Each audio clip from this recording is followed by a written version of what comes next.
నమస్తే వీధిని స్వాగతం లక్ష్య సమాజితం వైకుంఠ ఏకాదశి పర్వదిన సందర్భంగా ప్రస్తుతం మనం మల్కజ్గిరి నియోజకవర్గం మరి ఆనంద్ బాగ్లో ఉన్నటువంటి శ్రీ లక్ష్మీ వెంకటేశ్వర స్వామి టెంపుల్లో ఉన్నాం. ప్రస్తుతం ఇక్కడ అయ్యగారు ఉన్నారు, వారిని అడిగి మరికొన్ని విషయాలు తెచ్చుకుందాం. చెప్పండి సార్, ఎన్ని సంవత్సరాల నుంచి ఇక్కడ ఇలాంటి కార్యక్రమాలు నిర్వహిస్తున్నారు? వైకుంఠ ఏకాదశి ముఖ్యంగా ఎంతమంది వచ్చే అవకాశం ఉంది? మేము 2001 నుంచి దేవాదాయ ధర్మాదాయ శాఖ నుంచి ఇక్కడ వైకుంఠ ఏకాదశి పర్వదినాన్ని నిర్వహించడం అత్యంత వైభవంగా జరుగుతున్నది. అదేవిధంగా ఈ సంవత్సరం కూడా భక్తులకు అన్ని విధాల అరేంజ్మెంట్స్ చేసి అన్ని విధాలుగా వాళ్ళకి ఎలాంటి ఇబ్బందులు కలగకుండా సౌకర్యంగా వాళ్ళని దర్శనం చేసుకునేటట్టుగా అన్ని చర్యలు చేపట్టాము. పోలీసు, రెవెన్యూ, వాటర్ అందరూ కూడా మాకు అన్ని విధాలుగా సహకరించి, మున్సిపల్ అన్ని శాఖల వారు కూడా మాకు సహకరించి ఈ విధంగా ఈ మల్కాజ్గిరిలో ఉన్నటువంటి ఆనంద్ లక్ష్మీ వెంకటేశ్వర స్వామి దేవాలయంలో ఈ విధంగా అత్యంత వైభవంగా ముక్కోటి ఏకాదశి నిర్వహించుకోవడం అనేది మా అందరికీ భక్తులకు కూడా అత్యంత వైభవమైనటువంటిది. కాబట్టి ఇలాంటి ఈ ఉత్సవాన్ని భక్తులు కూడా కోవిడ్ ఉన్నటువంటి మన పరిస్థితుల దృష్ట్యా వాళ్ళు కూడా మాకు అన్ని విధాలుగా సహకరించి స్వామివారిని దర్శనం చేసుకుంటున్నారు. కాబట్టి ఈ యొక్క పర్వదినంలో స్వామివారిని దర్శించుకున్న భక్తులకు ఇంట్లో ఉండి కూడా స్వామివారిని నామస్మరణ చేసుకున్నటువంటి భక్తులకు కూడా అన్ని విధాలుగా ఆరోగ్యాలు ప్రసాదించాలని అన్ని విధాలుగా వాళ్ళకి ఇవ్వాలని మేము కోరుకుంటున్నాము. ఈరోజు ఉదయం నుంచి ఎప్పటి నుంచి స్టార్ట్ అయినాయి, ఏం కార్యక్రమాలు నిర్వహించారు ఇక్కడ?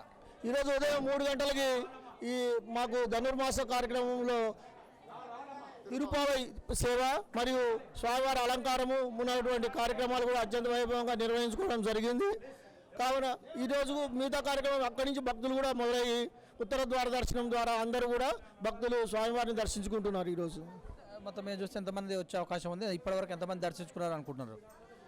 ఇప్పటి వరకు కూడా 10,000 మంది దాకా వచ్చి ఉండొచ్చని మేము అంచనా వేస్తున్నాము. ఇంకా ఒక 20-30,000 మంది కూడా రావచ్చు అనేటటువంటి ఒక అంచనా ఉంది మాకు. చాలా టెంపుల్స్ ఉన్నాయి, బట్ ఈ టెంపుల్ స్పెషల్ ఏంటి? సాయంత్రం కానీ పల్లకి సేవలు లాంటివన్నీ ఉన్నాయా? మాకు గతంలో కూడా మేము ఊరేగింపులు అన్నీ కూడా చేశాము. కానీ కోవిడ్ దృష్ట్యా మేము ఈ సంవత్సరం అన్నిటి కూడా మన కల్చరల్ ప్రోగ్రామ్స్ కానీ మరియు ఊరేగింపులు అన్నీ కూడా మన గవర్నమెంట్ గారి ఆదేశాల మేరకు ఆపడం జరిగింది. మరి వచ్చినటువంటి భక్తుల సౌకర్యార్థము కానుకలు అయితేనేమి వారికి తీర్థ ప్రసాదాలు ఎలాగ ఇస్తున్నారు? స్వామివారి హారతి మరియు వాళ్ళకి కావాలటువంటి సౌకర్యాలన్నీ కూడా అరేంజ్మెంట్ చేయడం జరిగింది. కానీ కోవిడ్ దృష్ట్యా తీర్థాలు కానీ ప్రసాదాలు కానీ ఆపడం జరిగింది సార్. కొంచెం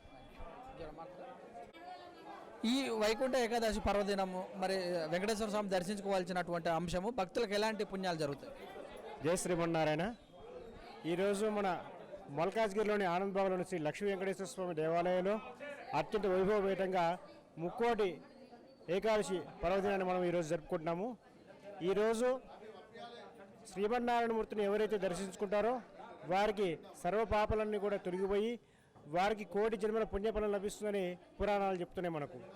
ఆ విధంగానే ఈరోజు సాక్షాత్గా శ్రీమన్నారాయణమూర్తిని దేవతలందరూ కూడా ముక్కోటి దేవతలందరూ కూడా తలుచుకున్నారు కాబట్టిగా దర్శించుకున్నారు కాబట్టిగా స్వామివారు 4 నెలలు అయితే చతుర్భాష దీక్షలో ఉండి తర్వాత స్వామివారు ఉత్తరముఖంగా చూసినప్పుడు దేవతలందరూ కూడా దర్శించుకున్నారు కాబట్టిగా ఈరోజు ఉత్తరముఖంగా ఉన్నటువంటి స్వామివారిని దర్శించుకుంటే అందరికీ శుభాలు కలుగుతాయని మనకు ప్రశస్తి.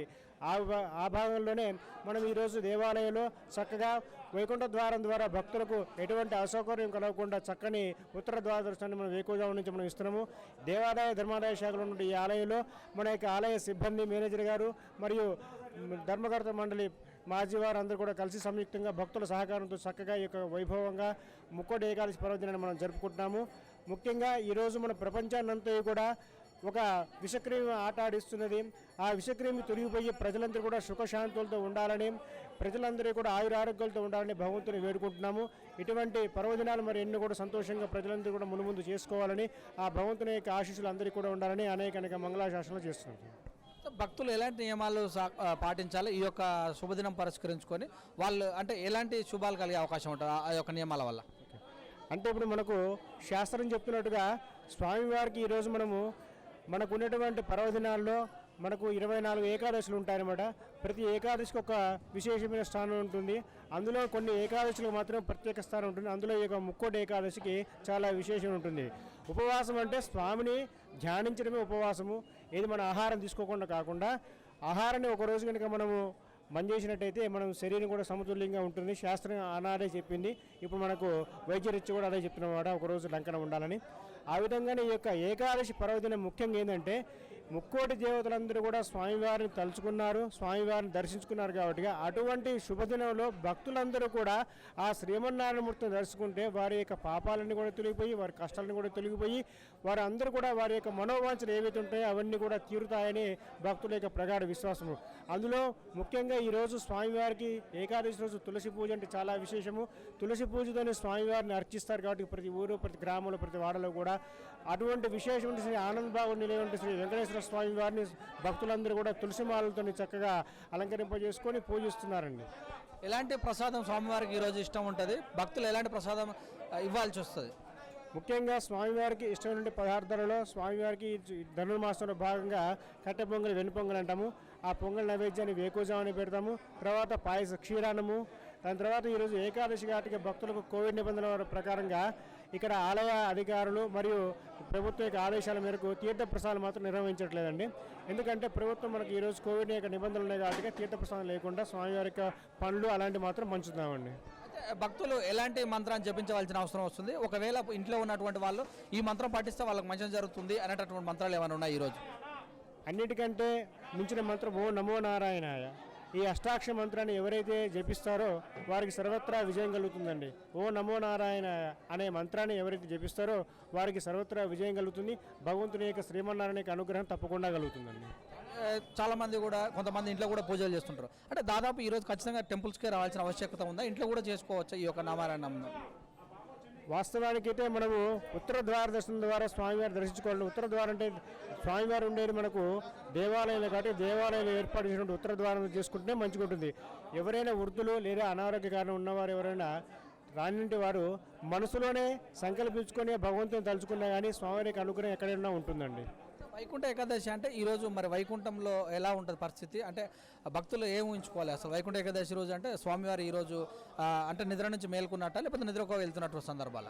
ఇది యోగా నిద్ర అండి. స్వామివారు ఎప్పుడు కూడా నిద్రపోరు, యోగా నిద్రలో ఉంటారన్నమాట. యోగా నిద్ర ద్వారా స్వామివారు ఒకసారిగా ఉత్తరముఖంగా చూసినప్పుడు మాత్రమే ఈనాటి వైకుంఠం అంటే చాలా అందమైన వైకుంఠం. అది మనం వర్ణింపతకము, ఏ అక్షరం కూడా సరిపోదు. అటువంటి ఆనందభరితమైన వైకుంఠంలో ఈరోజు మనము వైకుంఠంలో స్వామివారు ఏ విధంగా మనం ఊహామాత్రం కూడా ఊహించలేమాట. అటువంటి సుందర ప్రదేశంలో ఉన్నటువంటి స్వామివారిని ఈరోజు మనకు ఉన్నటువంటి ఆలయంలో చక్కగా ఉన్న మనకు ప్రకృతి వరంగా లభించే పుష్పాలతో స్వామివారిని చక్కగా అలంకరింపజేసుకొని ఇదే వైకుంఠం, ఇదే వైకుంఠంగా మన యొక్క దేవాలయాన్ని భావిస్తూ ఇదే వైకుంఠంగా మనం తెలుస్తామండి. విష్ణువుకు ప్రతిరూపమైనటువంటి వెంకటేశ్వర స్వామి అలంకార ప్రియుడు. అంటే ఎలాంటి అలంకరణ చేస్తారు ఈ ఒక్కరోజు? వేసుకున్నటువంటి కిరీటం కానీ పట్టుకున్నటువంటి ఆయుధాలు కానీ ఎలాగ ఉంటాయి? స్వామివారు శ్రీమన్నారాయణమూర్తి దశావతార స్వరూపుడు, కలో వెంకటనాయక. ఈ కలియుగంలో స్వామివారు వెంకటేశ్వరుగా అవతరించినారు. స్వామివారి యొక్క ఆయుధాలు కూడా శంఖము, చక్రము, గద, ఆనంది అని చెప్పుకుంటాము. అటువంటి స్వామివారు అన్ని ఆయుధాలు కూడా ధరించేసి చక్కగా ప్రజలందరికీ కూడా యోగక్షేమాలకై దుష్ట సింహారాధన చేస్తూ స్వామివారు ఎవరైతే దుష్టులను శిక్షిస్తూ మంచివారిని రక్షిస్తూ ఉంటారు. ఈ స్వామివారు ముఖ్యంగా ఈరోజు ఉన్నటువంటి ఏకాదశి రోజు చాలా శాంతియుతంగా ఉండేసి స్వామివారు ప్రజలందరూ కూడా శుభాలు చేకూరుస్తారండి. స్వామివారికి ఆయుధాలన్నీ కూడా చాలా విశేషము. స్వామివారు అలంకార ప్రియుడు కాబట్టి స్వామివారికి సుగంధభరితమైనటువంటి అలంకారములు మరియు తులసిమాల చాలా విశేషం స్వామివారికి. ఇక్కడికి వచ్చేటువంటి భక్తులకు స్పెషల్గా ఏమన్నా వాళ్ళకు చేయటం కానీ అవన్నీ ఎవరు ఉన్నాయా? డైరెక్ట్ వచ్చి చూసుకొని పంపించే అవకాశం ఉందా వచ్చినటువంటి భక్తులు స్పెషల్గా దర్శనం కోసం? అంటే స్పెషల్ దర్శనం అంటూ కూడా ఏర్పాటు చేసామండి. ఇప్పుడు ఎక్కడైనా కానీ ధర్మ దర్శనం ఉంటుంది, స్పెషల్ దర్శనము. ఎవరైనా వీఐపీలు కానీ మరియు ఇతరత ఉన్న వారికి ఉన్నటువంటి వారందరూ కూడా వచ్చేసి స్పెషల్ దర్శనంగా చేసుకునేవారు స్పెషల్ దర్శనం చేసుకుంటున్నారు. వారికి కూడా స్వామివారి యొక్క మంగళ నిరాజనం ఇచ్చేసి వారిని మేము సాగనమ్ముతున్నాము. మరియు ఉచిత దర్శనం కూడా ధర్మ దర్శనానికి వచ్చే భక్తులు కూడా వారికి కూడా ఎటువంటి అసౌకర్యం కలగకుండా వారికి కూడా చక్కగా వేదికను ఏర్పాటు చేసేసి వారు కూడా స్వామివారిని దర్శించుకొని చక్కగా వెళ్తున్నారు. స్వామివారి యొక్క పూలు, పళ్ళు అవి మాత్రమే ప్రసాదంగా ఇవ్వడం జరుగుతుందండి. ఈరోజు వస్త్రాలు కూడా ఇంతమందికి టెంపుల్కి వెళ్ళాలంటే నారా వస్త్రాలు కట్టుకోవాలనే వాళ్ళు, లుంగి అంటే ధోతి అలాంటివి వేసుకునే వాళ్ళు, కానీ ఆ సంప్రదాయానికి దూరం అయిపోతున్నట్టు ఉంది. సంప్రదాయం దాదాపు టెంపుల్స్ అంటారు, నిజమేనా? మరి అలాంటి సంప్రదాయం ఉంటే మంచిదేనా? మన హైందవ సంస్కృతి సంప్రదాయంలో మనకు పేరెన్నిక, మన భారతీయ తత్వమే కట్టు బొట్టుకు పేరెన్నిక కన్నది. మన భారతీయ తత్వానికి కట్టుబొట్టులో ఉంటుంది కాబట్టి ప్రతి స్త్రీ అయినా సరే మరియు మగవారైనా కానీ చక్కగా మన యొక్క వైదిక సాంప్రదాయంలో దేవాలయానికి వెళ్తున్నామంటే చక్కగా స్వామివారు స్మరించుకున్నామంటే మన ఇంటిలో ఒక అతిథి వస్తేనే మనం ఎంత మర్యాదగా ఉంటామో అటువంటిది మనను రక్షించేవాడు, ఈ జగత్తును రక్షించేవాడు అఖిలాండ కూడా బ్రహ్మాండ నాయకుడికి వస్తుంటే మనం ఎంత జాగ్రత్తగా ఉండాలి. మనం కట్టుకునే వస్త్రము కానీ మరి పెట్టుకునే బొట్టు కానీ మరి ఏదైనా కానీ ఆహారం అంతా కూడా చాలా చక్కగా ఉండాలి. అందుకనే మన పెద్దవారు సూచించినట్టుగా చక్కగా మగవారు ధోతిని మరియు కండవని వేసుకొని మీద కండవని వేసుకొని రావాలి. ఆడవారు చక్కని చీరలుగా అలంకారప్రాయంగా చేసుకొని మరియు జడను కూడా వారు విరబోసుకోకుండా ముడి వేసుకొని చక్కని పూలు పెట్టుకొని సుగంధ ద్రవ్యాలన్నీ కూడా పెట్టుకొని ముత్తైతనంతో వారు వస్తే చాలా చక్కగా ఉంటుంది.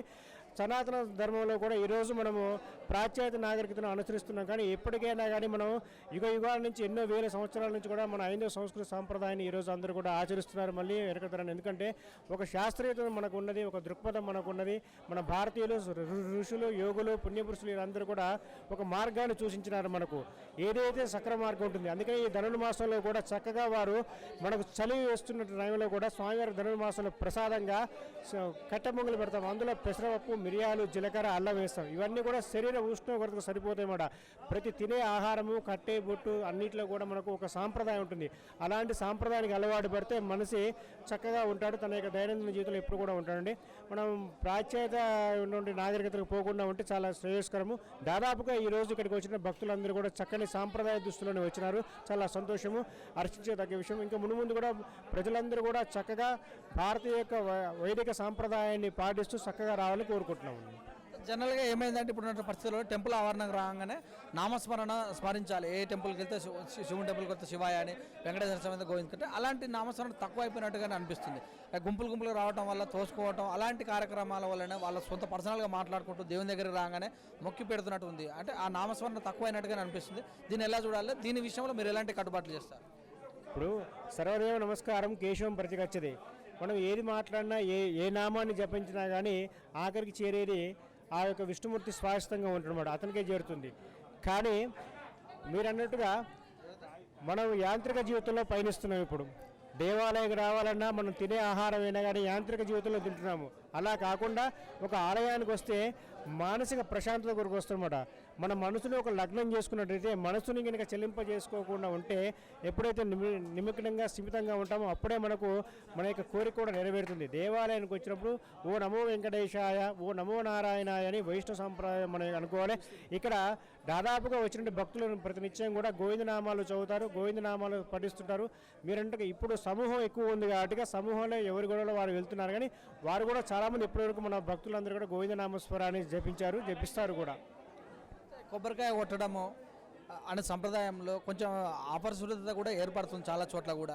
భక్తులు తెచ్చినటువంటి ఏవైతే పువ్వులు పుష్పాలు ఉన్నాయో అంటే వాళ్ళు ఎంతో భక్తితో తెచ్చినటువంటి కూడా కొద్దిగా పట్టించుకోవట్లేదు, అక్కడక్కడ ఆలయాలు అంటుంటారు. అంటే వాటికి ఏమన్నా స్పెషల్గా ఏమైనా ఏర్పాటు చేసే అవకాశం ఉంటుంది? అంటే ఇప్పుడు వాస్తవానికి ఏంటంటే ఏదైనా ఒక దేవాలయంలో ఎక్కడైనా ఒక సాంప్రదాయ పద్ధతిలో కొబ్బరికాయ మనం దేవుని కొడతామని మనకు అహంకారం అంటే తొలిగిపోవాలని కొబ్బరికాయని సాంకేతికంగా తీసుకొని కొబ్బరికాయ కొడతాము. స్వామివారికి చక్కని నైవేద్యము పూలు పండ్లు మీరు అన్నట్టుగా నైవేద్యం పెడతాము. కొన్ని ఆలయాలు అంటే అక్కడ వారి యొక్క ఆలయాలు ఉన్న పరిస్థితిని బట్టి ఎక్కడో ఒక చోట జరిగి ఉండొచ్చు, కానీ ఇక్కడ మాత్రం స్వామివారికి వారు భక్తులు కొట్టిన కొబ్బరిలు మరి వారు తీసుకొచ్చిన పండ్లు ప్రసాదంగా మనం స్వీకరిస్తున్నాము, పెడతాము కూడా అండి. అందరూ అన్నింటినీ కూడా ప్రసాదంగా స్వీకరిస్తున్నారు కూడా భక్తులు చక్కగా. Thank you.